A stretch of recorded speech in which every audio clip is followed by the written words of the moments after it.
ആഫ്രിക്കയിലെ പട്ടിണിക്കോലങ്ങൾ പടഞ്ഞു പടഞ്ഞു മരിക്കുന്നത് റിപ്പോർട്ട് ചെയ്യാൻ വേണ്ടി പോയ ഒരു പത്രപ്രവർത്തകൻ, ഒരു ഫോട്ടോഗ്രാഫർ, ഒരു കുട്ടി ഇങ്ങനെ ക്ഷീണിച്ച് ഇപ്പം മരിക്കും എന്ന് പറഞ്ഞ് കാത്തു നിൽക്കുന്ന ഒരു കഴുകൻ. ആ ഫോട്ടോ ആണ് ലോകത്തെ ഏറ്റവും കൂടുതൽ ആളുകൾ കണ്ട ഫോട്ടോ.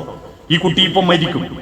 അയാൾ അത് ഫോട്ടോ എടുത്തിട്ട് ലോകത്ത് കൊടുക്കുകയല്ല ചെയ്തത്, കൊടുത്തു. പക്ഷെ അദ്ദേഹം ആ കുട്ടിയെ കഴുകന് കൊടുക്കാതെ കുട്ടിയെ കൊണ്ടുപോയിട്ട് പോറ്റി തന്റെ നാട്ടിൽ കൊണ്ടുവന്ന് സംരക്ഷിച്ചു.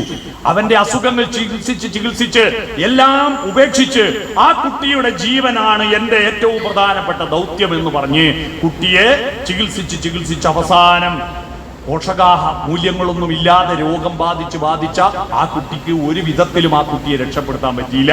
ആ കുട്ടി ഒരു ദിവസം മരിച്ചുപോയി. ആ ഒരു കുട്ടിയെങ്കിലും എനിക്ക് രക്ഷപ്പെടുത്താൻ പറ്റിയില്ലല്ലോ എന്ന നൈരാശ്യത്താൽ ആ മാധ്യമ പ്രവർത്തകൻ ആത്മഹത്യ ചെയ്തു.